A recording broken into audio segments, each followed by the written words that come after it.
जब 111 निखिल ने गौतम दादाजी से कहा वह निहारिका से प्यार करता है। इस कहानी में जितने भी किरदार और घटनाएं होगी वह सब एक काल्पनिक की तौर पर आपको दिखाया जा रहा है। उनका इतना ही कहना था तभी ऑडिटोरियम का दरवाजा खुला, वहां से गौतम सिंघानिया की एंट्री हुई। भले ही आज उनकी उम्र बढ़ गई थी, पर उनका ऑरा ऐसा था लोग उन्हें देखने पर मजबूर हो जाते थे। वो एक सफल बिजनेसमैन, फिलांथ्रोपिस्ट और सिंघानिया ग्रुप ऑफ कंपनीज के चेयरमैन थे। उनके आने से ऑडिटोरियम में एक नई शांति छा गई। स्टूडेंट अपनी सीटों पर शांति से बैठ गए और गौतम सिंघानिया की ओर देखने लगे। निशा खुश थी अपने दादाजी को देखकर। अंश ने मुस्कुराया, निहारिका ने भी उन्हें देखकर स्माइल की।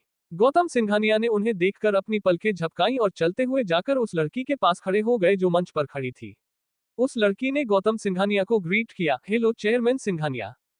फिर उस लेडी ने गौतम सिंघानिया को माइक पकड़ दिया और स्टूडेंट से कहा, ये हमारे कॉलेज के शेयर होल्डर हैं।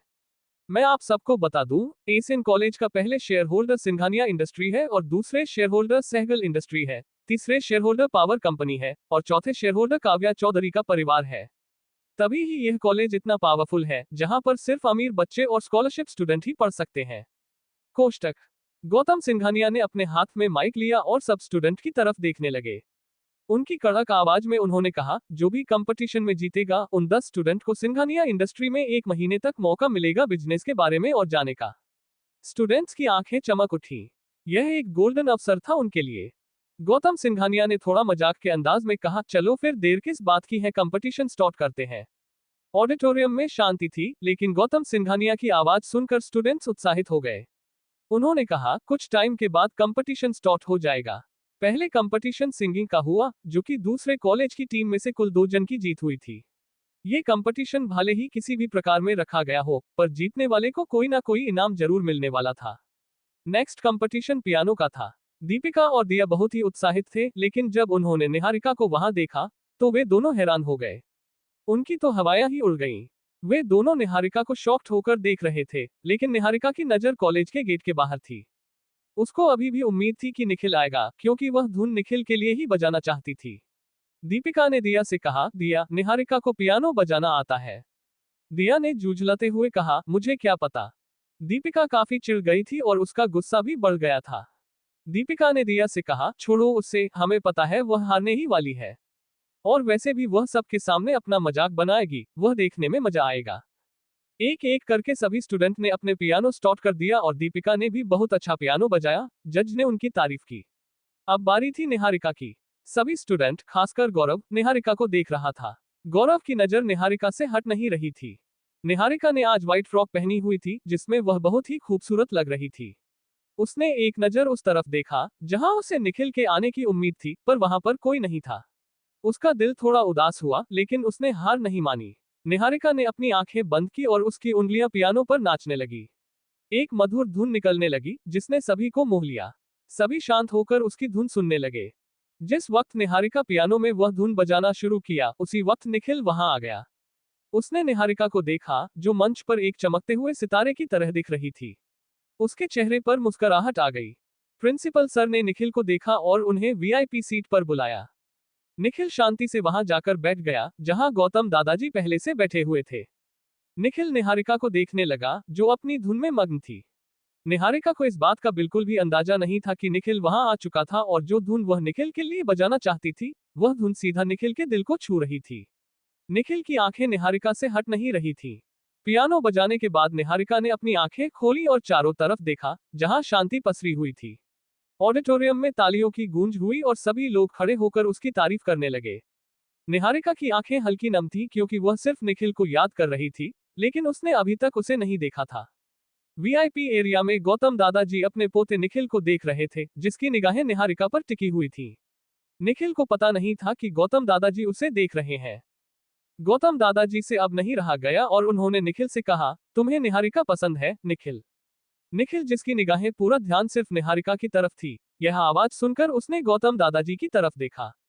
निखिल अब जानता था कि अब छुपाने का कोई फायदा नहीं है, इसलिए उसने गौतम दादाजी से कहा, नहीं। यह सुनकर एक पल के लिए गौतम दादाजी हैरान परेशान दोनों हो गए, क्योंकि उन्होंने तो निखिल की आंखों में निहारिका के लिए फीलिंग देखी थी। फिर निखिल की अगली बात सुनकर उनके चेहरे पर मुस्कुराहट आ गई। निखिल निहारिका की तरफ देखते हुए गौतम दादाजी से कह रहा था, मैं उसे पसंद नहीं करता, इनफैक्ट मैं उससे बहुत प्यार करता हूँ। इतना कि मैं खुद भी नहीं जानता कि मुझे उससे प्यार कब हो गया। शायद इतना कि मैं अब उसके बगैर रह नहीं सकता। क्यूक 112 दीपिका ने चली अपनी। अब आगे। वह इतनी शिद्दत से और गहराई से बातें कह रहा था कि गौतम दादाजी उसकी भावनाओं को महसूस कर सकते थे। दादाजी ने कुछ नहीं कहा और शांत बैठ गए। उन दोनों ने शांति से पूरा प्रोग्राम देखा। निखिल तो यहाँ पर सिर्फ निहारिका के लिए आया था, पर गौतम दादाजी वह तो एक चेयरमैन थे तो उनका होना तो यहाँ पर लाजिमी ही था। निखिल वहां से उठकर जाना चाहता था, पर गौतम दादाजी ने निखिल को जाने नहीं दिया। दीपिका निहारिका को गुस्से से देख रही थी, क्योंकि उसे लग रहा था कि निहारिका ने उससे कई बातें छुपाई थी। कंपटीशन का रिजल्ट आ गया था, जिसमें निहारिका पहले नंबर पर आई थी, दीपिका दूसरे नंबर पर, दूसरे कॉलेज की स्टूडेंट मोना तीसरे नंबर पर आई थी और दिया चौथे नंबर पर। दीपिका को सेकंड नंबर पर आना मंजूर नहीं था, वह पहली पोजीशन हासिल करना चाहती थी। अब उसका गुस्सा निहारिका की तरफ और बढ़ गया था। वह किसी भी तरह निहारिका को सबक सिखाना चाहती थी। दीपिका की आंखों में जलन और ईर्ष्या थी, वह सोच रही थी कि निहारिका ने कैसे उससे आगे निकल गई। दीपिका गुस्से से पीछे बैक साइड पर चली गई, जहां सब तैयार होते थे। उसने देखा वहां पर निहारिका की ड्रेस रखी हुई थी, क्योंकि वह जानती थी अगला कंपटीशन डांस का है। उसने निहारिका की ड्रेस में कुछ छेड़छाड़ कर दी। ये सब करने के बाद वह बहुत खुश थी। उसने खुद से कहा, बहुत शौक है निहारिका तुम्हें मुझसे आगे निकलने का। अब तुम देखो। ये बोलकर वह चुपके से वहां से चली गई। समय बीतता जा रहा था और डांस कंपटीशन की तैयारियां चरम पर थीं। निहारिका को अभी तक निखिल के आने की कोई खबर नहीं थी, जिससे वह थोड़ी चिंतित थी। लेकिन उसने अपने डांस की तैयारी पर ध्यान केंद्रित करने का फैसला किया। स्टूडेंट्स धीरे धीरे अपना डांस प्रदर्शन कर रहे थे और जजों को उनके प्रदर्शन पसंद आ रहे थे। मोनिका जब डांस स्टेज पर गई, तो उसने एक आकर्षक फ्रॉक पहना हुआ था, जिसका स्कर्ट उसके घुटनों तक आ रहा था। वह आज एक नए सॉन्ग पर डांस करने वाली थी। उसने डांस किया, वह इतना अच्छा डांस कर रही थी और साकी साकी पर के सारे लड़के तो उसे ही देख रहे थे।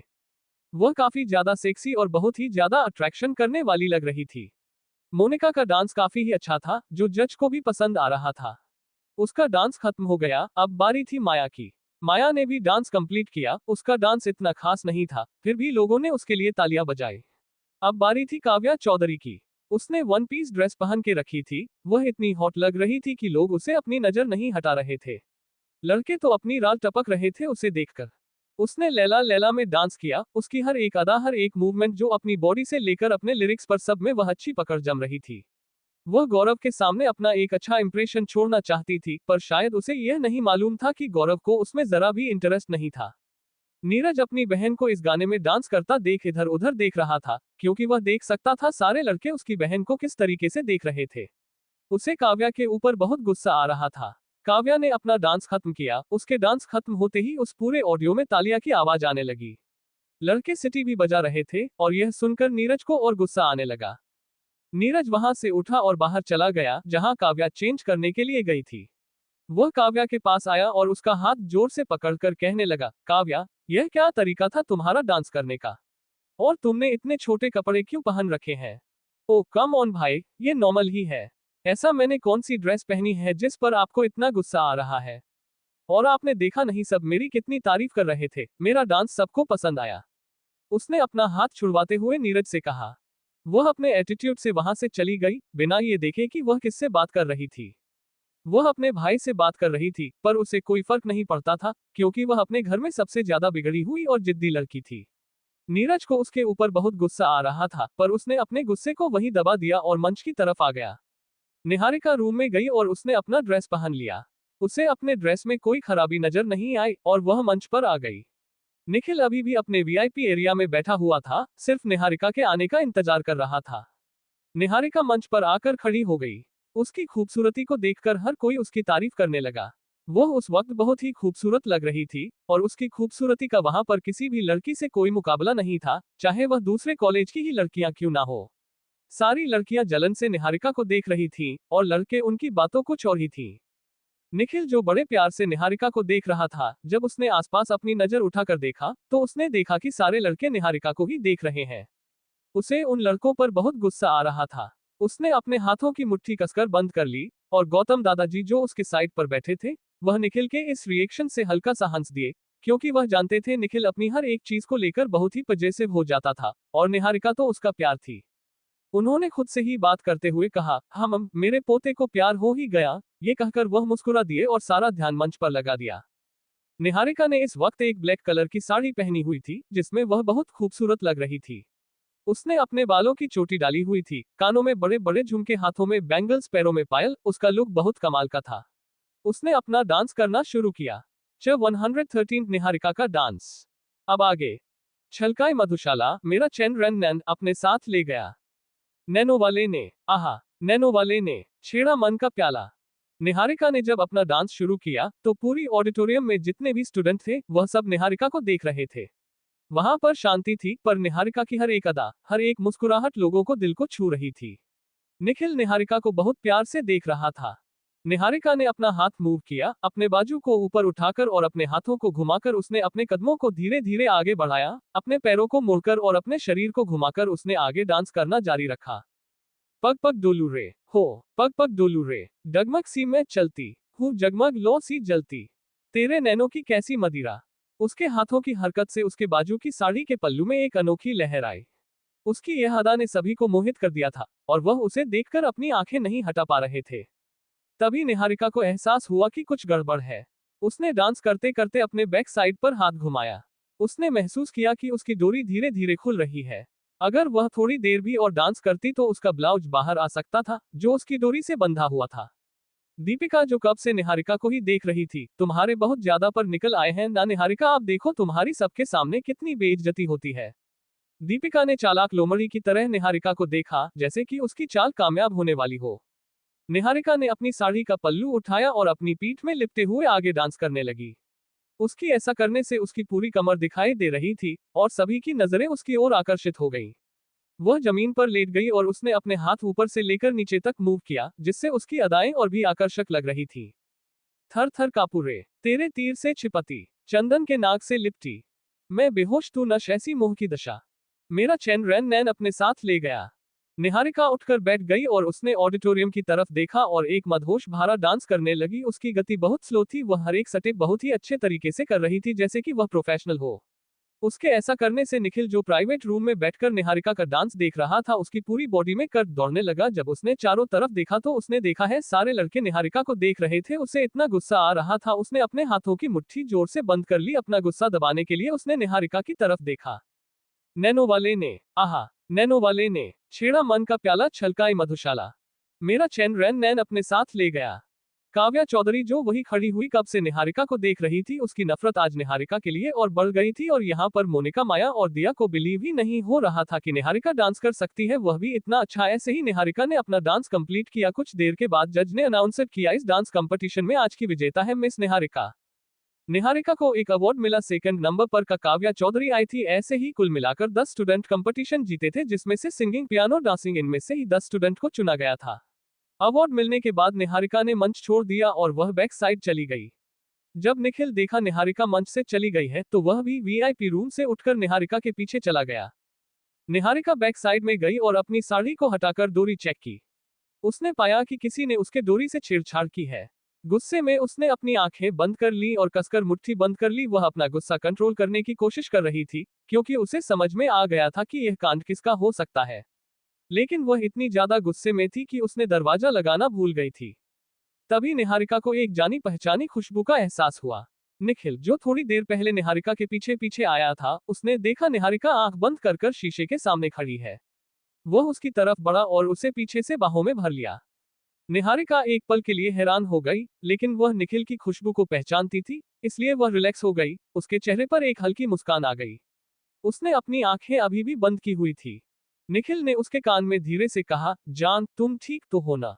निहारिका ने अपनी आंखें खोली और शीशे में निखिल को देखा, जो उसको बाहों में पकड़े खड़ा था। निहारिका ने मुस्कुराते हुए कहा, हाँ, मैं ठीक हूँ। तुम कब आए? उसकी आंखों में एक हल्की चमक थी, जो निखिल को आकर्षित कर रही थी। निखिल ने उसके बालों को सहलाते हुए कहा, जब तुम मंच पर एक सितारे की तरह पियानो में वह धुन बजा रही थी, मैं तुम्हें देखकर मोहित हो गया। उसकी आवाज में एक मधुरता थी। फिर उसने निहारिका के कान में हल्का सा चूमते हुए कहा, मुझे मालूम नहीं था मेरी जंगली बिल्ली इतना अच्छा पियानो भी बजा सकती है। उसके शब्दों में एक प्यारी सी मजाक थी, जो निहारिका को हंसाने के लिए काफी थी। निहारिका के चेहरे पर एक हल्की लालिमा आ गई। वह निखिल की बातों से स्पर्श हो रही थी और उसके स्पर्श से और भी ज्यादा जुड़ गई। उसने अपनी आंखें बंद कर ली और निखिल के स्पर्श का आनंद लेने लगी। निखिल ने उसके कान में फिर से कहा, तुम्हारा प्रदर्शन अद्भुत था। मैं तुम पर बहुत गर्व करता हूँ। वह सच में निहारिका के इतने टैलेंटेड होने पर गर्व महसूस करता था। वह जानता था कि उसकी यह जंगली बिल्ली काफी छुपी रुस्तम है। उसने अपने मन में बहुत सारे टैलेंट को छुपा कर रखा है जो धीरे धीरे दुनिया के सामने जरूर लेकर आएगी। वह अभी से ही अपनी जान पर गर्व महसूस करता था। 114 निखिल का टीज करना, निहारिका का शर्माना। अब आगे। तभी उन दोनों को बाहर से कुछ आवाज आने लगी। निहारिका निखिल से अपने आप को छुड़ाने की कोशिश करने लगी। निखिल ने उसे और मजबूती से पकड़ रहा लिया। निहारिका ने शीशे में देखते हुए बेचारे जैसा मुंह बना लिया, जैसे वह कह रही हो, प्लीज मुझे छोड़ दो। निखिल ने भी इशारों इशारों में उससे कहा, नहीं, मैं तुम्हें नहीं छोड़ूंगा। निहारिका ने फिर भूला जैसा चेहरा बनाकर उससे कहा, प्लीज जाने दो ना। निखिल उसकी यह भूली सूरत देखकर हल्का सा हंस दिया। अगर अभी कोई उसको ऐसे देखता तो वह सच में वहीं बेहोश हो जाता। कहाँ वह एक माफिया और कहाँ ये निहारिका के सामने जो इंसान खड़ा था वह कोई और ही था। निखिल ने उसकी ऐसी भोली सी सूरत देखकर उसे छोड़ दिया। निहारिका को एहसास होने लगा कि अब कदमों की आवाज और नजदीक आती जा रही है। इसलिए उसने निखिल हाथ पकड़ा और उसे शीशे के पीछे छुपा दिया। बेचारा निखिल क्या ही करता, निहारिका के सामने उसने अपना सरनामे हिलाया और चुपचाप जाकर शीशे के पीछे जाकर खड़ा हो गया। तभी दरवाजे में से निशा दौड़ती हुई आई और निहारिका के गले लगाते हुए कहने लगी, निक्कू कंग्रेचुलेशंस। पहले तो निहारिका उसके इस तरह गले लगने घबरा गई थी। उसे लगा निशा गिर जाएगी, इसलिए उसने उसे कसकर पकड़ लिया। मैं बहुत खुश हूँ निक्कू, तुमने तो कमाल ही कर दिया। तुमने आज बहुत अच्छा पियानो बजाए और तुम्हारा डांस तो बहुत ही कमाल का था। वह नॉनस्टॉप निहारिका से अपनी खुशी जाहिर कर रही थी। निखिल जो शीशे के पीछे खड़ा था वह उन दोनों की बातें सुन रहा था। उसके चेहरे पर भी मुस्कुराहट थी। गौतम दादाजी भी वहां पर आ गए थे। निखिल ने पहले ही निहारिका की साड़ी को अच्छे से उसकी बैक में कवर कर दिया था, जिस वजह से निहारिका की साड़ी अब ठीक थी। निहारिका आगे बढ़ी और उसने गौतम दादाजी के पैर छू लिए। गौतम दादी जी ने खुशी खुशी कहा, बहुत ही अद्भुत निहारिका, तुमने बहुत अच्छा किया। वह बहुत खुश थे। वह खुश इसलिए भी थे क्योंकि वह जानते थे निहारिका फ्यूचर मिसेज निखिल सिंघानिया बनने वाली थी। अब चाहे कोई भी मुसीबत आए, निखिल और निहारिका को आप कोई अलग नहीं कर सकता था। वह अपने पोते को बहुत अच्छी तरीके से जानते थे। इनफैक्ट उन्हें अपने पोते की हर एक बात मालूम थी और उन्हें यह भी पता था कि निखिल निहारिका को अपने से अब कभी भी अलग नहीं होने देगा। अगर वह अपनी पत्नी को इस बारे में बताते तो कल्पना दादी तो आसमान में उड़ने ही लग जाती। उन्होंने खुद से ही कहा, तुम चाहती थी ना कल्पना तुम्हारा निखिल शादी कर ली। उसने एक ऐसी लड़की को चुना है जिसे हम सब निखिल की वाइफ बनाना चाहते थे। वह खुद से ही बातें कर रहे थे। फिर उन्होंने निहारिका से कहा, मैं चलता हूँ, मुझे बहुत कम है। तुम घर पर मिलना, हमारी मुलाकात घर में होगी। ये बोलकर निहारिका को एक नजर देखकर और निशा को थोड़ा प्यार करके वहां से चले गए। निशा ने निहारिका से कहा, तुम चेंज करो, मैं भी अपने रूम में चेंज करने जाती हूँ। निहारिका ने हाँ कहा और निशा वहां से चली गई। उसके जाने के बाद निहारिका ने दरवाजा अंदर से बंद कर दिया। निखिल शीशे के पीछे से बाहर निकाल कर आया और निहारिका को देखने लगा। उसने निहारिका से कहा, तुमने मुझे पीछे क्यों छुपा दिया? फिर उसका हाथ पकड़कर अपनी तरफ खींच लिया। उसके ऐसा करने से निहारिका निखिल की बाहों में समा गई। निहारिका कैसे बताती कि वह घबरा गई थी? वह घबरा गई थी कि कोई निखिल को उसके साथ देख लेगा। निखिल का उसे इस तरह टीज करना उसे शर्म से बेहाल कर रहा था। उसने हकलाते हुए कहा, निखिल, मुझे चेंज करना है, जाने दो। पर निखिल ने उसे जाने नहीं दिया। उसे और अपने नजदीक लाते हुए उसका चेहरा अपने चेहरे के पास करके कहने लगा, मैंने तुम्हें ये पूरा महीना बहुत मिस किया, इतना कि मैं तुम्हें बता नहीं सकता। उसने थोड़ा फ्लर्टी अंदाज में कहा, क्या तुमने मुझे मिस किया? ये कहते हुए उसकी नाक पर अपनी नाक रगड़ने लगा। निहारिका शर्मा कर पीछे मुड़ गई। उसने निखिल की बात का कोई जवाब नहीं दिया। वह निखिल के सामने हद से ज्यादा शर्मा जाती थी। वह कुछ बोल नहीं पाती थी उसके सामने। निखिल ने उसे पीछे से बाहों में भरते हुए अपनी ठुड्डी उसके कंधे पर रखते हुए कहने लगा, जान, तुम अभी से इतना शर्माओगी तो आगे क्या होगा? ये कहकर वह निहारिका की गर्दन में हल्के हल्के किस करने लगा। निहारिका जानती थी जब तक वह निखिल की बात का कोई जवाब नहीं दे देती तब तक निखिल उसे ऐसे ही परेशान करता रहेगा। इसलिए उसने गहरी सांस लेते हुए कहा, हाँ, मैंने तुम्हें बहुत मिस किया। ये कहकर वह चुप हो गई क्योंकि निखिल उसकी गर्दन पर किस किया जा रहा था, जिसकी वजह से निहारिका की पूरी बॉडी में कट दौड़ रहा था। उसने खुद को संभाला और निखिल से कहा, निखिल, अब जाने दो। वह इधर उधर निखिल की बाहों में हिलने लगी। निखिल ने उसे छोड़ दिया क्योंकि अगर वह अभी उसे नहीं छोड़ता तो निहारिका उससे गुस्सा हो जाती। निखिल की बाहों से आजाद होने के बाद निहारिका थोड़ी रिलैक्स हुई, लेकिन उसका दिल अभी भी धक धक कर रहा था। निहारिका ने निखिल के सीने पर दोनों हाथ रखे और उसे हल्का सा पीछे धकेलते हुए कहा, अब जाओ, मुझे चेंज करना है। उसका चेहरा शर्म के मारे टमाटर की तरह लाल हो गया था और वह निखिल से नजरें नहीं मिला पा रही थी। निखिल ने मुस्कुराते हुए कहा, ठीक है जान, मैं जा रहा हूं। लेकिन उसकी आंखों में एक शरारत थी जो निहारिका को नहीं दिखाई दी। तभी उसने अचानक से निहारिका को अपनी बाहों में भर लिया और उसके होठों को चूम लिया। उसके इस एक्शन से निहारिका की आंखें हैरानी से बड़ी बड़ी हो गई। वह अपने होठों पर निखिल के चुंबन की गर्मी महसूस कर रही थी। उसकी सांसें तेज हो गईं और वह निखिल की बाहों में खड़ी रह गई। निखिल ने थोड़ी देर डीपली किस करने के बाद निहारिका को छोड़ दिया और वहां से उसे ऐसे ही खड़ा छोड़कर चला। जब 115 निहारिका ने दी दीपिका को सजा। पूर्ण विराम। अब आगे। जब निहारिका को एहसास हुआ कि निखिल वहां से जा चुका है, तो वह हैरान हो गई। यह क्या हो रहा है? उसने सोचा, जब देखो मुझे किस करके चला जाता है, कम से कम सामने वाले की मर्जी तो जान लेनी चाहिए। निहारिका बोलते बोलते अचानक चुप हो गई, क्योंकि उसे एहसास हो गया कि वह क्या कह रही थी। उसने अपने सर पर हाथ मारते हुए कहा, यह क्या बोल रही है निहारिका? तू भी निखिल के साथ रहते रहते काफी बेशर्म होती जा रही है। निहारिका ने अपने कपड़े चेंज करने के बाद अपने फोन से एक मैसेज भेजा और उस बैक साइड से बाहर निकल गई। वहां पर निशा, अंश उसका वेट कर रहे थे और अन्य कॉलेज के स्टूडेंट्स मौजूद थे। गौरव और फोर्थ ग्रुप की पूरी टीम अभी भी आसपास की सुरक्षा की जांच कर रहे थे। कुछ देर के बाद निहारिका के फोन में एक मैसेज आया। उसने उसे ओपन किया और पढ़ा। उसकी आंखें अचानक से फैल गईं और उसने अपने हाथ की मुट्ठी बंद कर ली। उसके चेहरे पर एक ठंडी मुस्कुराहट आ गई। वह जान गई थी कि हादसे के पीछे कौन था। मैंने सोचा था मैं तुम्हें परेशान नहीं करूंगी, मैं अपने काम से कम रखूंगी।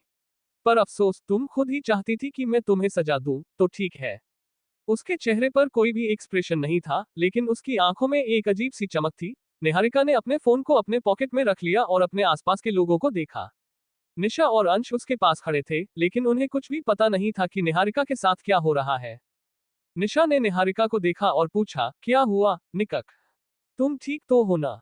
निहारिका ने मुस्कुराते हुए कहा, हाँ मैं ठीक हूँ, बस थोड़ा थक गई हूँ।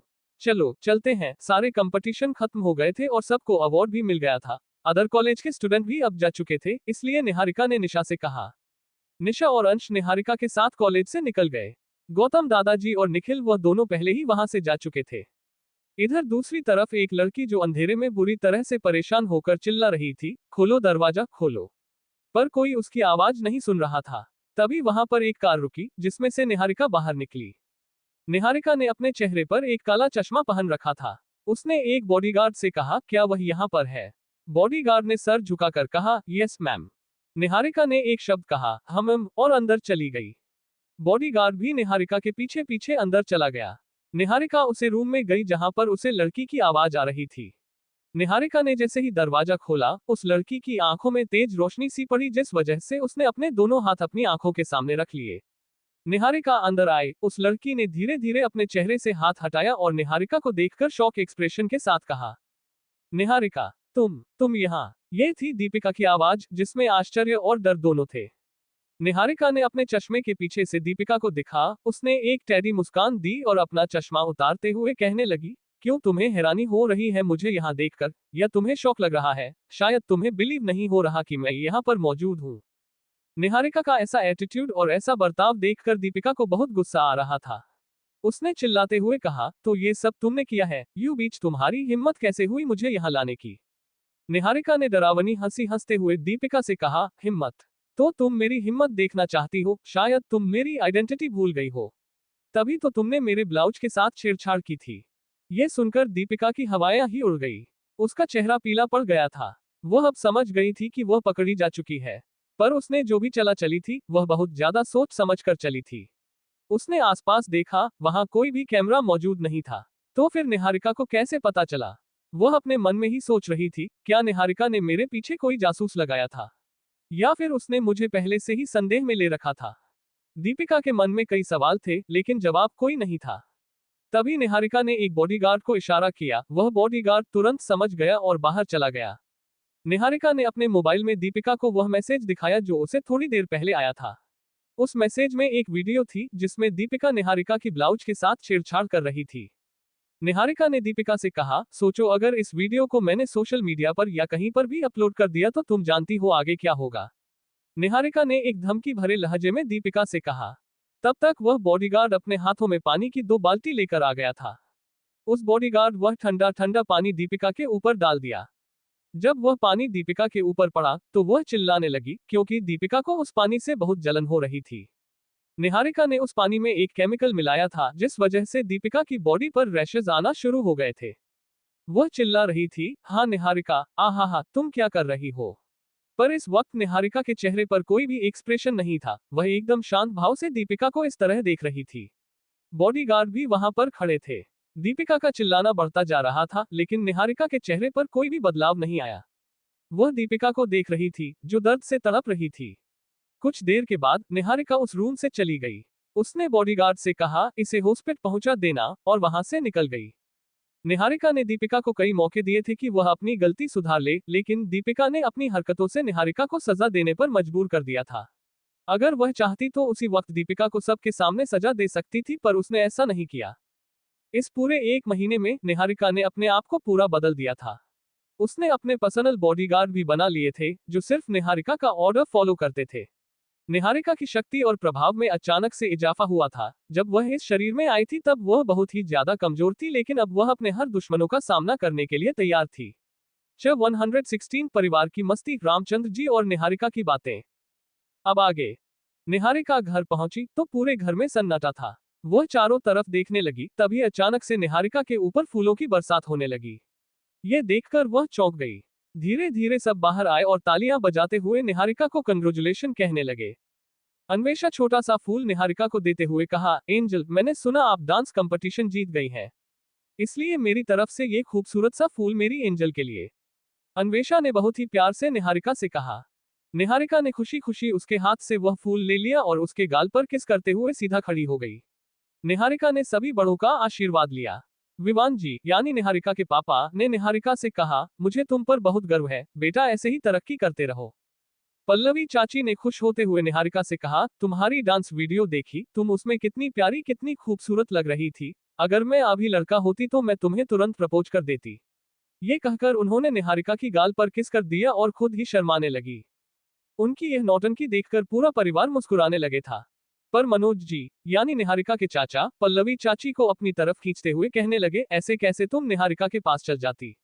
मैं तुम्हें जान नहीं देता, चाहे तुम लड़का होती है या लड़की, तुम मेरी ही होती। ये कहकर उन्होंने पल्लवी चाची को अपने गले लगा लिया। पल्लवी चाची तो हैरान उनके गले लगी हुई खड़ी थी, उन्हें तो बहुत शर्म आ रही थी। मीनाक्षी दादी मनोज चाचा जी से बोली, अच्छा ऐसी बात है, पर शादी के दिन तो कोई कह रहा था कि मुझे शादी नहीं करनी। ये कहकर दादी जी हंसने लगी और उनकी आंखों में चमक आ गई। मनोज चाचा जी भी हंसते हुए बोले, अरे माँ, आप तो मुझे फंसा रही है। वो तो बस मजाक था, मैं तो उस वक्त समझ गया था कि पल्लवी ही मेरी जीवन साथी बनेगी। मीनाक्षी दादी ने मुस्कुराते हुए कहा, अच्छा तो तुमने इतनी जल्दी समझ लिया था। मुझे तो लगा था कि तुम्हें पल्लवी को समझने में कई साल लग जाएंगे। आरव ने मजाक में कहा, दादी जी, लगता है चाचा को चाची से शादी के दिन ही पहली नजर वाला प्यार हो गया था। क्यों, मैंने सही कहा ना दादी। ये कहते हुए आरव ने मीनाक्षी दादी को गले लगा लिया। दादी ने भी आरव को गले लगाते हुए कहा, हाँ बेटा, तुमने सही कहा। पल्लवी इतनी प्यारी और इतनी क्यूट है कि उसे तो कोई भी पसंद कर लेगा। मनोज ने तो बस एक ही नजर में पल्लवी को अपना दिल दे दिया था। पल्लवी चाची ने शर्माते हुए कहा, माँ जी, आप तो मुझे शर्मिंदा कर रही हैं। अक्षता भी पल्लवी चाची के पास आए और उन्हें चिढ़ाते हुए कहने लगी, हाँ चाची, आप बहुत लकी हो जो आपके चाचा जी मिले। इसी तरह सब ने एक दूसरे की टांग खींचे की और मस्ती की रात के डिनर के बाद निहारिका अपने बेडरूम में चली गई। वह आज बहुत खुश थी। तभी उसका मोबाइल बजा, उसने देखा तो वहां पर रामचंद्र जी नाना जी का कॉल आ रहा था। इस 1 महीने में निहारिका रामचंद्र जी से बातें करने लगी थी, या यूं कहो वह दोनों एक अच्छे दोस्त बन गए थे। भले ही उम्र का फासला था, पर रामचंद्र जी निहारिका को अपनी बेटी की तरह मानते थे, पर वह दोनों एक अच्छे दोस्त भी थे।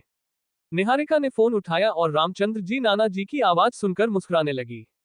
बेटा, तुम क्या कर रही हो? रामचंद्र जी ने बहुत ही प्यार से निहारिका से कहा। वह सिर्फ निहारिका से ही प्यार से बात करते थे, ऐसा नहीं था कि वह गौरव के साथ भेदभाव करते थे, पर निहारिका की बात अलग थी। निहारिका की मासूमियत और अच्छे स्वभाव ने रामचंद्र जी के दिल में एक विशेष स्थान बना लिया था। नाना जी, मैं तो बस अपने कमरे में आराम कर रही हूँ, निहारिका ने हंसते हुए कहा। आपको कुछ काम था? निहारिका ने पूछा। रामचंद्र जी थोड़ा नाराज होते हुए कहने लगे, क्यों? जब मुझे कोई काम होगा तभी मैं अपनी बेटी से बात करूंगा, ऐसे बात नहीं कर सकता। ये कहते हो उन्होंने फोन पर ही अपना मुंह फुला लिया। निहारिका समझ गई थी कि वह नाराज हो गए हैं, इसलिए निहारिका ने मनाते हुए कहने लगी, नाना जी, मैं तो बस ऐसे ही पूछ लिया था, मैं आपको परेशान नहीं करना चाहती थी। रामचंद्र जी की आवाज में नरमी आ गई और उन्होंने कहा, बेटा तुम मुझे कभी परेशान नहीं कर सकती। निहारिका और रामचंद्र जी के बीच एक खास बॉन्डिंग थी। निहारिका अभी तक ये बात नहीं जानती थी कि रामचंद्र जी गौरव के दादाजी हैं, लेकिन उसने कभी इसके बारे में जानने की कोशिश नहीं की थी। लेकिन निहारिका को रामचंद्र जी के साथ एक अपनापन का एहसास होता था, इसलिए वह उनके साथ इतनी जल्दी घुल मिल गई थी। रामचंद्र जी ने निहारिका से कहा, ओन्हो बेटा, मैं तो तुम्हें बताना ही भूल गया। ये देखो, मैंने तुम्हें क्या कहने के लिए फोन किया था और मैं क्या लेकर बैठ गया। उद्धरण चिन्ह विस्मयादिबोधक चिन्ह। निहारिका उनकी बातें सुन रही थी। तभी रामचंद्र जी ने कहा, एक हफ्ते बाद मेरा बर्थडे आने वाला है और मैं चाहता हूँ तुम उस पार्टी में शामिल हो। निहारिका के कुछ बोलने से पहले रामचंद्र जी फिर बोले, मैं तुम्हारी नाकुर कुछ नहीं सुनना चाहता। तुम आ रही हो मतलब आ रही हो। निहारिका जो फोन पर रामचंद्र जी की बातें सुन रही थी, उसने एक गहरी सांस ली और कहा, ठीक है नाना जी, मैं आ जाऊंगी। 117 10 स्टूडेंट्स का सिंघानिया इंडस्ट्री में पहला दिन। अब आगे। ये सुनते ही रामचंद्र जी का खुशी का कोई ठिकाना नहीं रहा। उन्होंने खुश होकर कहा, ये तो बहुत अच्छी बात है। तो फिर चलो, मैं फोन रखता हूँ। ये बोलकर उन्होंने फोन रख दिया। निहारिका बेचारी फोन को देखते ही रह गई। उसने इस बारे में अब ज्यादा नहीं सोचा, क्योंकि वह कल से सिंघानिया इंडस्ट्री जाने वाली थी, कॉलेज की टॉप 10 स्टूडेंट में से एक होने के नाते। जब उसने इसके बारे में सोचा तो उसे निखिल का ख्याल आया। वह कॉलेज के बैक साइड हुई निखिल और उसकी नजदीकियों को याद कर शर्माने लगी। नेक्स्ट डे ब्रेकफास्ट के टाइम सब डाइनिंग टेबल पर ब्रेकफास्ट कर रहे थे। मनीष दादाजी ने निहारिका से कहा, निहारिका, आज से तुम सिंघानिया इंडस्ट्री जाने वाली हो बेटा। तुम अच्छे से काम करना, उन्होंने निहारिका को समझाते हुए कहा। फिर उन्होंने खुद के मन में कहा, अगर तुम सिंघाने इंडस्ट्री में काम करोगी तो तुम्हारी मुलाकात निखिल से भी होगी, जिस वजह से तुम एक दूसरे को जान भी लग जाओगे। ये कहकर वह चुप हो गए, क्योंकि गौतम दादाजी ने उन्हें निखिल और उनके बीच में हुई सारी बात मनीष दादाजी को बता दी थी। कोष्टक।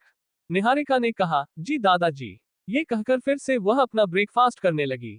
अन्वेषा स्कूल के लिए रेडी हो गई थी। एंजल वहां पर हैंडसम अंकल भी होंगे। अन्वेषा ने बहुत ही क्यूट से कहा, एंजल आप उनको मेरा एक मैसेज देना। निहारिका जब ब्रेकफास्ट कर रही थी, उसने अन्वेषा से कहा, अच्छा क्या मैसेज देना है तुम्हारा। ये कहते हुए निहारिका अन्वेषा को देखने लगी। अन्वेषा ने हंसते हुए कहा, आप हैंडसम अंकल से कहना उनकी यह प्रिंसेस उन्हें बहुत मिस कर रही थी। उसने अपने दोनों हाथ फैलाते हुए कहा। उसकी ये क्यूट सी हरकत देखकर निहारिका ने अन्वेषा के गाल को सहलाते हुए कहा, ओके मेरी गुड़िया, मैं तुम्हारा ये मैसेज तुम्हारे हैंडसम अंकल तक जरूर पहुंचा दूंगी। अब खुश? अन्वेषा चहकते हुए कहा, बहुत खुश। सिंघानिया इंडस्ट्री में निखिल के ऑफिस में असिस्टेंट इवान केबिन में आया और निखिल से कहने लगा, सर यह उन 10 स्टूडेंट्स की फाइल है जो कंपटीशन जीतकर सिलेक्ट हुई है। इन सब की आज से ही ज्वाइनिंग है। असिस्टेंट इवान ये कहते हुए वह फाइल निखिल के आगे कर दी। निखिल ने जब वह फाइल खोलकर देखी तो उसमें 10 स्टूडेंटों के नाम थे, जिसमें निहारिका का भी नाम था। वह निहारिका के नाम के आगे रुक गया और गौर से देखने लगा। फाइल चेक करने के बाद उसने असिस्टेंट इवान से कहा, जो भी जरूरी हो वह सब करना। असिस्टेंट इवान जी सर कहकर ऑफिस से निकल गया। निखिल ने खुद से कहा, मेरी जान तुम यहाँ आ रही हो। सिंघानिया इंडस्ट्री के रिसेप्शन में वह 10 की 10 स्टूडेंट आ गई थी, जिनमें से निहारिका, काव्या, मोनिका, माया और निशा और बाकी दूसरे कॉलेज की स्टूडेंट थी। निशा की आइडेंटिटी अभी भी किसी को मालूम नहीं थी, इसलिए सिंघानिया इंडस्ट्री में निशा को कोई भी पहचान नहीं पाया था।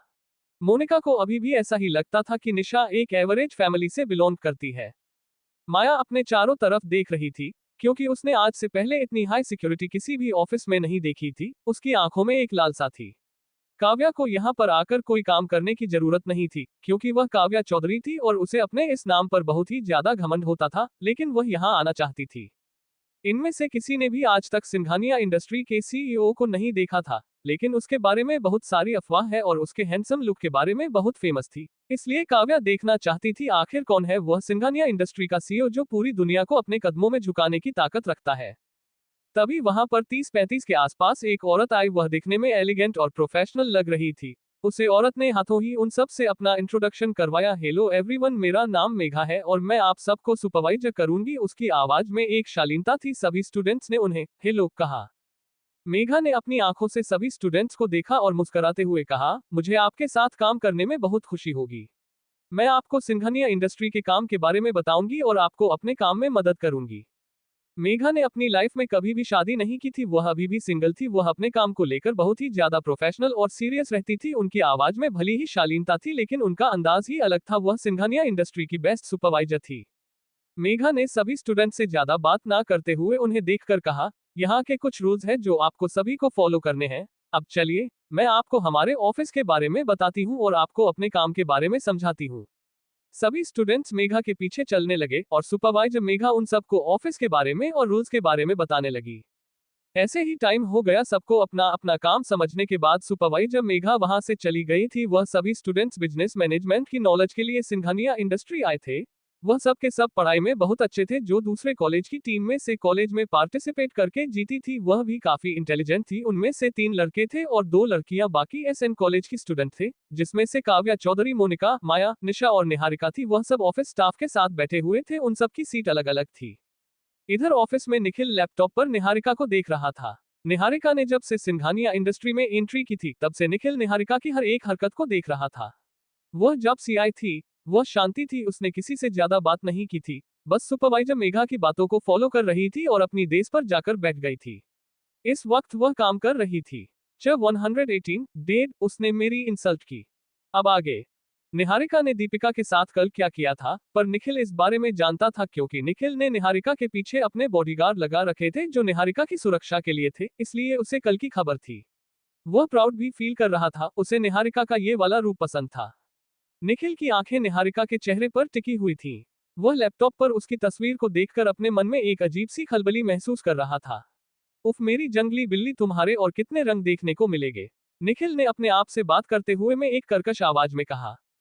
तुम बहुत जल्द अपने मुंह से एक्सेप्ट करोगी कि तुम मुझे प्यार करती हो। निखिल ने सोचा, क्योंकि निहारिका ने अभी तक निखिल को अपनी फीलिंग नहीं बताई थी। असिस्टेंट इवान ने नॉक किया। निखिल ने उसे अंदर आने के लिए कहा। असिस्टेंट इवान अंदर आया और निखिल से कहा, सर रिया मल्होत्रा आए हैं, क्या मैं उन्हें अंदर भेज दूं? ये बोलकर वह निखिल के बोलने का वेट करने लगा। निखिल ने लैपटॉप पर से अपनी नजर हटाई और अपनी आईब्रो ऊपर उठाते हुए उससे पूछा, मिस्टर मल्होत्रा आने वाले थे, उनकी जगह रिया मल्होत्रा क्यों आए हैं? ये सुनकर एक पल के लिए असिस्टेंट इवान चुप हो गया। वह थोड़ा हिचकिचाया और बोला, सर मिस्टर मल्होत्रा को अर्जेंटली दूसरा काम आ गया था, इसलिए उन्होंने अपनी बेटी रिया मल्होत्रा को यहाँ भेज दिया। निखिल ने कहा, ठीक है अंदर भेजो। असिस्टेंट इवान समझ गया। उसने निखिल की बात सुनकर कहा, जी सर, मैं उन्हें अंदर भेज देता हूं। ये बोलकर वह चला गया और रिया मल्होत्रा को अंदर भेज दिया। निखिल इवान के जाने के बाद लैपटॉप बंद कर दिया और अपने काम में बिजी हो गया। जब रिया अंदर आई तो उसने एक शर्ट ड्रेस पहनी हुई थी जिसका आगे का गला बहुत ही गहरा था। उसके बालों को उसने खुला छोड़ रखा था जो उसके कंधों पर गिर रहे थे। वह बड़े स्टाइल से चलते हुए अंदर आए और निखिल से कहने लगी, हेलो मिस्टर सिंघानिया, और सीट पर जाकर बैठ गई। निखिल ने बस अपना सर हिला दिया और काम में बिजी हो गया। वह निखिल को एकटक देख रही थी, जैसे कि वह अभी निखिल को कच्चा चबा जाएगी। उसकी आंखों में निखिल को पाने की लालसा थी। रिया को निखिल काम करते हुए काफी सेक्सी लग रहा था, जिस वजह से उसके इरादे और निखिल को पाने की चाहत और बढ़ गए। रिया ने देखा निखिल उसकी तरफ देख भी नहीं रहा है, तो उसे गुस्सा आने लगा। पर उसने अपने गुस्से को किसी तरह कंट्रोल किया और खुद से बोली, कंट्रोल रिया, कंट्रोल। वह बहुत जल्द तेरे कंट्रोल में होगा।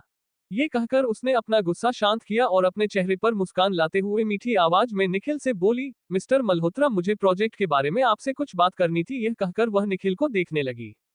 निखिल ने काम करते करते हुए ही बस एक शब्द कहा, हम। ये देखकर के निखिल उसकी बात सुन रहा है, उसने अपनी कुर्सी को एडजस्ट किया और फिर वह कहने लगी, हम जिस जगह ये बिल्डिंग बना रहे हैं, हम इस प्रोजेक्ट के लिए एक नए तरीके से मार्केटिंग करनी होगी। हमें इस प्रोजेक्ट में बहुत ही ध्यान से और सोच समझकर फैसला लेना होगा। एक अच्छी मार्केटिंग स्ट्रेटेजी बनानी होगी। रिया प्रोफेशनल की तरह निखिल से बात कर रही थी, पर वह अपनी अदाएं भी निखिल को दिखाना चाहती थी, इसलिए वह उसके आगे थोड़ा झुक गई थी ताकि निखिल उसकी खूबसूरती को देख सके। भले ही निखिल का ध्यान अपने काम पर था, लेकिन वह रिया की हरकतों को नोटिस कर रहा था। उसने अपना काम रोका और रिया की तरफ देखते हुए थोड़ा कड़क लहजे में कहा, मिस मल्होत्रा, आप ये कहना चाहती हैं कि हम जिस प्रोजेक्ट पर काम कर रहे हैं, जिस एरिया में हम बिल्डिंग बनाने वाले हैं, उसमें कुछ प्रॉब्लम है, राइट? उसकी आवाज में एक तंज सा था और उसके चेहरे पर एक टेढ़ी स्माइल थी। रिया निखिल की बात सुनकर हड़बड़ा गई। उसने सोचा भी नहीं था कि निखिल उससे कुछ इस तरह से बात करेगा। उसने हड़बड़ी में कहा, नहीं मिस्टर सिंघानिया, आप गलत समझ रहे हो। मैं बस ये कहना चाहती हूँ कि हमें थोड़ा और ध्यान रखना पड़ेगा। वह बोल ही रही थी, तभी निखिल उसे बीच में रोकते हुए कहा, मैंने इस बारे में मिस्टर मल्होत्रा से पहले ही बात कर ली है। अगर इस प्रोजेक्ट में कोई भी प्रॉब्लम होगी, कुछ भी ऐसा इश्यू आता है, इसे मैं खुद हैंडल कर लूंगा। और जहां तक मुझे पता है, आप इस प्रोजेक्ट का हिस्सा नहीं है। सिर्फ आपकी देर की वजह से मैं इस प्रोजेक्ट में आपको इन्वॉल्व किया है, अदरवाइज मैं नहीं चाहता कि कोई भी इस प्रोजेक्ट में इन्वॉल्व हो। उसकी आंखों में एक अलग ही गुस्सा था।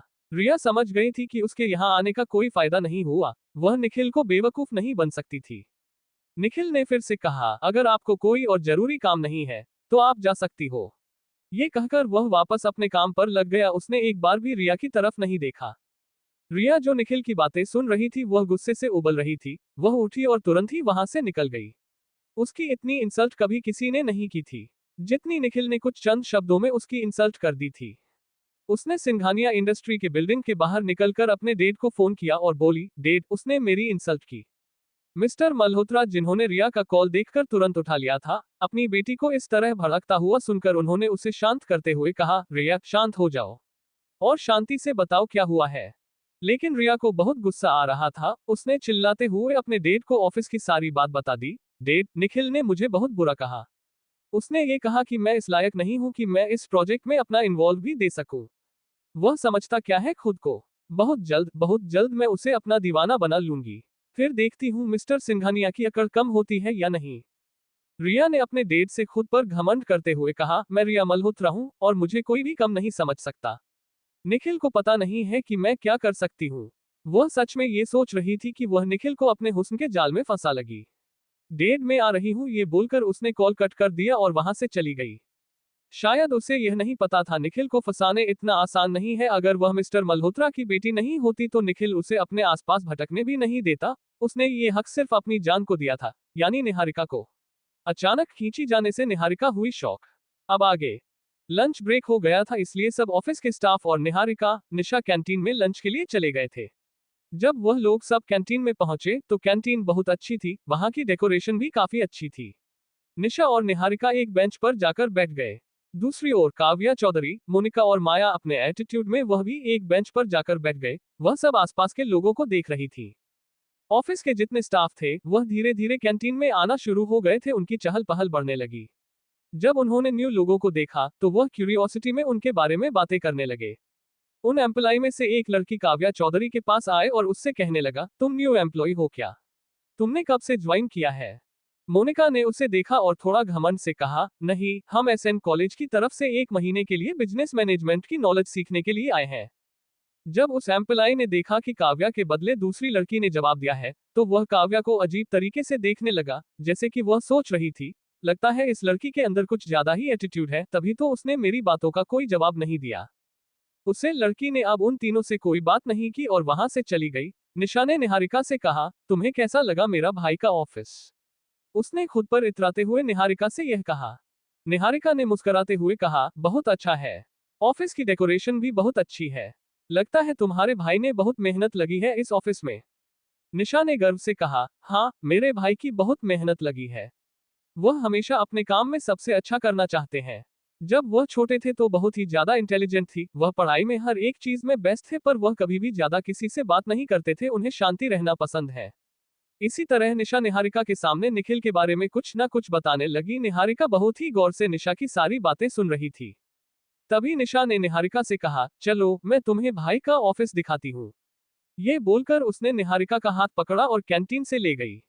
निहारिका तो बस उसे देखते रह गई, उसे तो बोलने का मौका भी नहीं मिला। काव्या, मोनिका और माया उन दोनों को जाते हुए देख रही थी, पर उन तीनों ने निशा और निहारिका पर ध्यान न देते हुए अपने लंच पर फोकस करने लगी। निशा और निहारिका निखिल के प्राइवेट फ्लो पर निखिल के प्राइवेट लिफ्ट से निकली। निशा ने अभी भी निहारिका का हाथ पकड़ रखा था और वह उसे ले जा रही थी। निखिल के फ्लो पर सिर्फ निखिल का ही केबिन था, उसके अलावा वहां पर कोई नहीं आ सकता था। किसी को आने की इजाजत नहीं थी। निहारिका को फ्लो का डेकोरेशन भी काफी अच्छा लगा। निशा निखिल के केबिन के पास आकर रुकी और निहारिका की तरफ पलटकर कहने लगी, निक्कू, मैं अपना फोन लाना भूल गई। ये कहकर उसने अपने माथे पर हाथ मारा और फिर निहारिका से कहा, तुम यहीं रुको, मैं तब तक अपना फोन लेकर आती हूँ। ये कहकर वह वहां से चली। निशा की जाने के बाद निहारिका अभी भी केबिन के बाहर खड़ी सोच रही थी कि उसे अंदर जाना चाहिए या नहीं। तभी एक अचानक से हुए घटनाक्रम ने उसकी सोच को तोड़ दिया।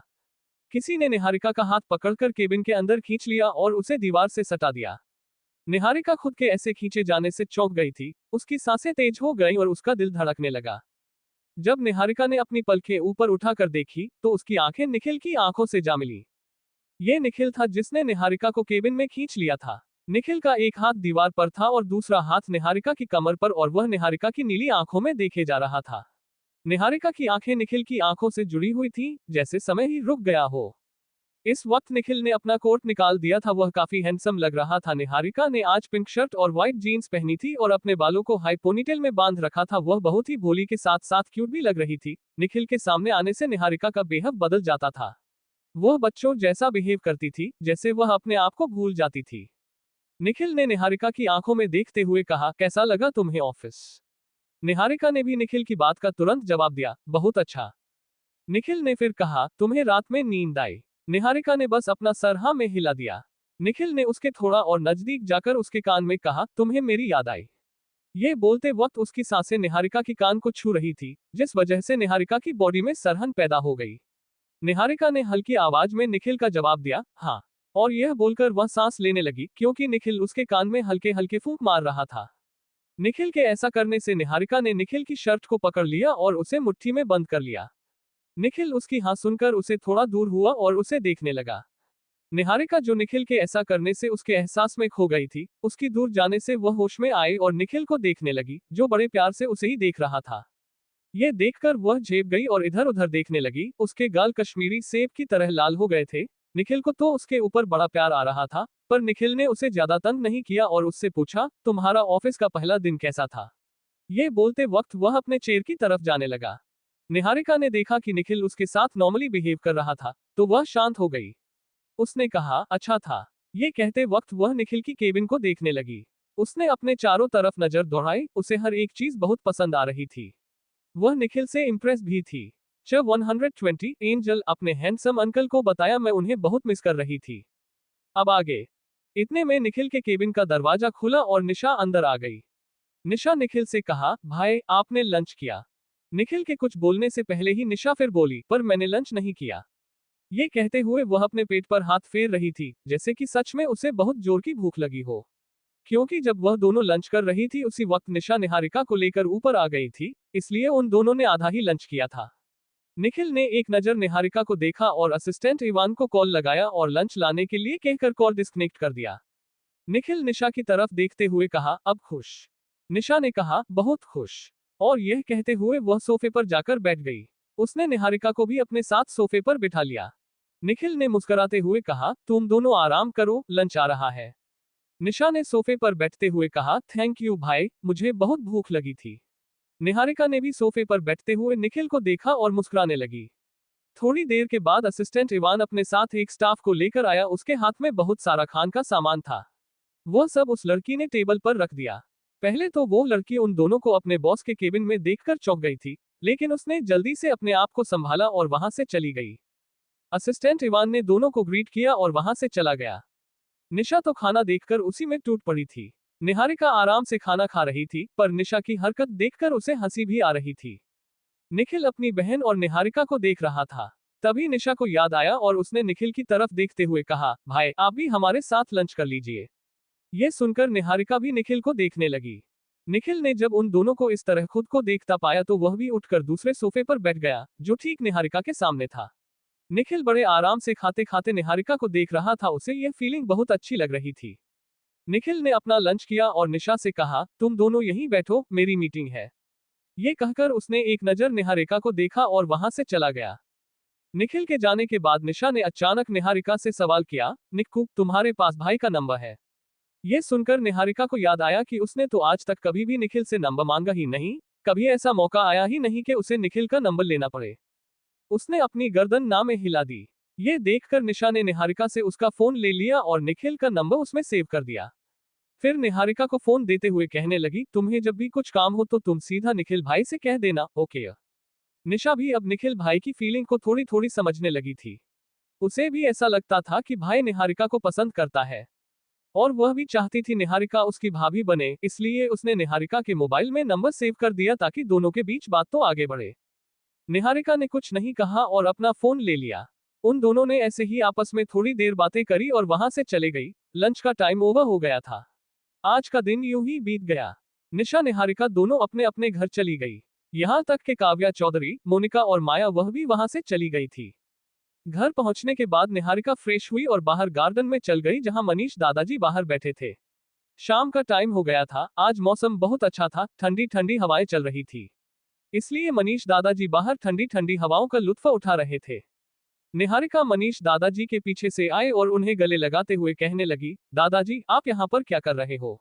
मनीष दादाजी जो आराम से बैठे थे, निहारिका के ऐसे गले लगाने से उन्होंने निहारिका से कहा, निहारिका बेटा तुम आ गई। फिर उन्होंने निहारिका से कहा, आज का दिन कैसा गया तुम्हारा ऑफिस में? निहारिका ने बताया, दादाजी आज का दिन बहुत अच्छा था। दादी कहाँ है? कहीं दिखाई नहीं दे रही। निहारिका ने इधर उधर देखते हुए दादाजी से पूछा, बेटा मैं यहाँ हूँ। दादी जो वहीं पर उन दोनों के पास ही आ रही थी, उन्होंने निहारिका से कहा, क्या बात है, आज मेरी निक्कू बड़ी खुश लग रही है। मीनाक्षी दादी जी ने निहारिका से बड़े प्यार से पूछा, ऐसी कोई बात नहीं है दादी जी। अन्वेषा दौड़ती हुई आई और निहारिका से लिपटे हुए कहने लगी, एंजल अपने हैंडसम अंकल को बताया मैं उन्हें बहुत मिस कर रही थी। ये कहकर वह अपनी टिमटिमाती आंखों से निहारिका को देखने लगी। तभी निहारिका को याद आया, उसने तो अन्वेषा का मैसेज निखिल को दिया ही नहीं।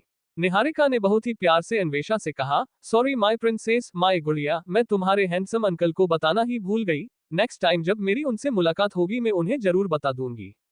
ये सुनकर अन्वेषा उदास हो गई, लेकिन मैं हैंडसम अंकल को सच में बहुत मिस कर रही हूँ, उसने बहुत ही भोलेपन से और थोड़ा सेट फेस बनाकर निहारिका से कहा। निहारिका ने अन्वेषा को गोद में लेते हुए कहा, अच्छा ऐसी बात है। फिर उसके कान के पास जाकर कहने लगी, मेरे पास तुम्हारे हैंडसम अंकल का नंबर है, तुम चाहो तो फोन पर बात कर सकती हो। अन्वेषा ये सुनकर खुश हो गई, सच्ची? आपके पास हैंडसम अंकल का नंबर है?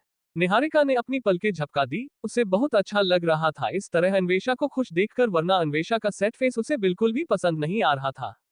मनीष दादाजी और मीनाक्षी दादी जी दोनों ही उन दोनों को देख रहे थे, लेकिन निहारिका ने अन्वेषा के कान में क्या कहा उन दोनों को ही सुनाई नहीं दिया। निहारिका ने फिर अन्वेषा के कान में कहा, लेकिन हम आपके हैंडसम अंकल से रात में बात करेंगे, ठीक है? अन्वेषा ने भी जल्दी से कहा, ठीक है। कहानी पसंद आई हो तो कमेंट में जरूर बताना। Thank you.